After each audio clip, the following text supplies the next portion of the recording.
Eu não tenho a menor dúvida, nenhum deles veio em praça pública pedir perdão. Ah, você não vai perdoar esse pessoal? Eles não querem perdão.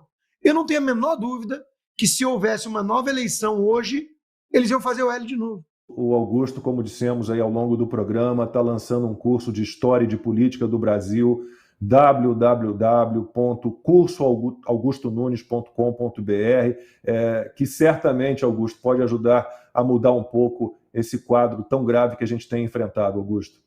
E em relação à economia, a imprensa também, aos pouquinhos, vai acordando, né, para isso. Vou pedir ao Misael que coloque na tela uma publicação no X do Kim Paim. Eu vou ler o que o Kim Paim publicou no X.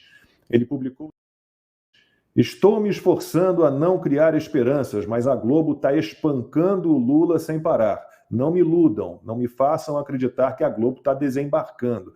O Kim Paim se referia a um comentário do Daniel Souza, que está aí na foto, né, comentarista de economia da Globo News, e o Daniel disse o seguinte: estamos falando de um governo que está tendo problemas fiscais evidentes. Dentro desse contexto de orçamento absolutamente sob pressão, aparecem pautas como o reajuste da elite do funcionalismo. O governo brasileiro é uma máquina de desigualdade. Eu até abri aqui no meu celular a manchete da coluna da Miriam Leitão, no Globo, e é a seguinte, exatamente: inflação está baixa, mas população sente o peso dos preços. Entenda a diferença entre os números e a percepção. Gerson, consegue explicar? Não consigo explicar, mas eu vejo que talvez a Miriam seja uma das últimas, ou a retardada, né, nessa mudança de comportamento em que muitos já começam a abandonar o barco e ela, como uma pretensa analista de economia, ela deveria, pelo menos, ter o mínimo de honestidade intelectual de reconhecer o que está acontecendo. Por incrível que pareça, quando tem aquela fala do Lula ali, falando para o Haddad que ele tinha que ler menos livros, né, e se dedicar mais à articulação política, na verdade o Lula ele já vem com uma série de críticas, ou recebendo uma série de críticas do próprio sistema do mainstream jornalístico em relação, por exemplo, às declarações que ele fez na política externa, né? Temos ali o caso daquele número, né, de crianças da faixa de Gaza, que ele fez referência ali, que dava 4 vezes a população total da faixa de Gaza, só de crianças que ele falou que existia ali. Mas existe uma série de outras declarações dele, e eu já percebi que alguns dos analistas, eles começam a dizer que o Lula... E aí, Rodrigo, vê que coisa, né? Essa comparação, esse delay de 2 anos aqui com os Estados Unidos. Eu já vi muita gente falando que o Lula ele já está meio senil, que ele já não está falando coisa com coisa, que ele já critica até mesmo o Haddad e o vice-presidente, e ele, ora, fala uma coisa e cai em contradição, os números.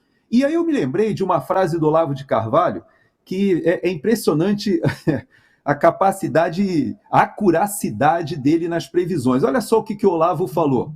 Quando Lula perceber que a rejeição popular veio para ficar e é totalmente irremediável, sua psicopatia regredirá para a doença mental pura e simples.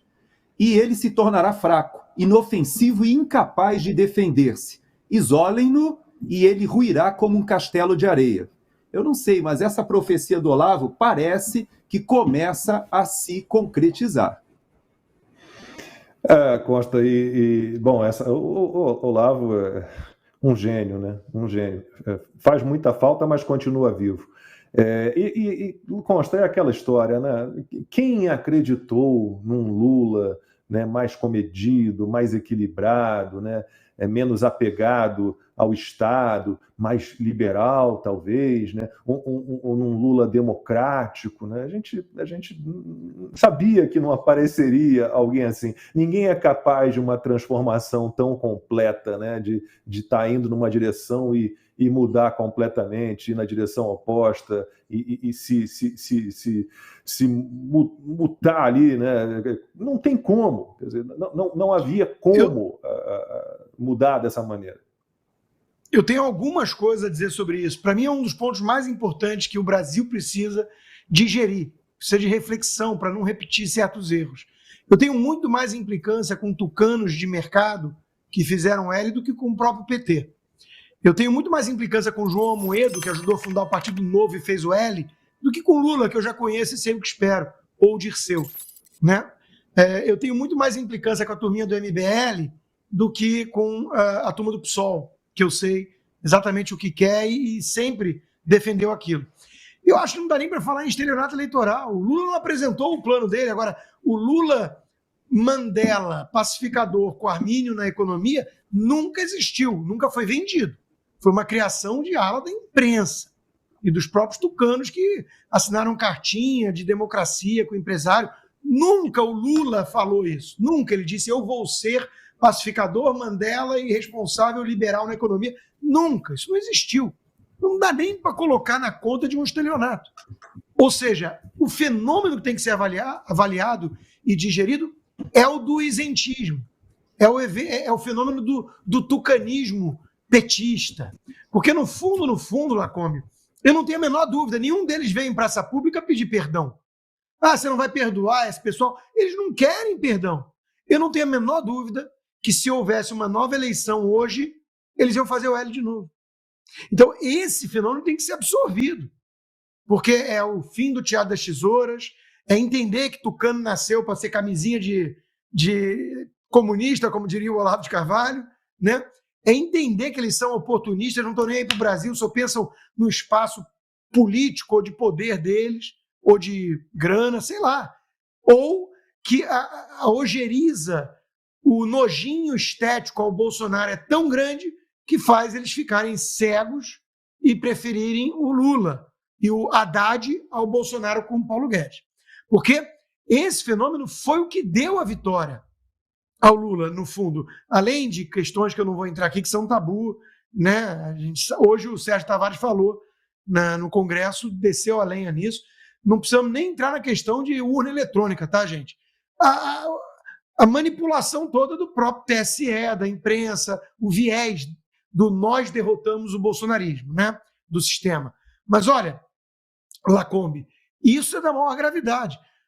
Foram 5 milhões de votos nulos, por exemplo, se eu não me engano. O Renan Santos, líderzinho do MBL, elogiou os votos nulos todos.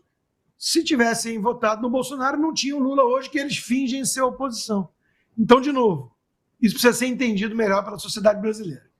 De segunda a sexta, às 20 horas, horário de Brasília.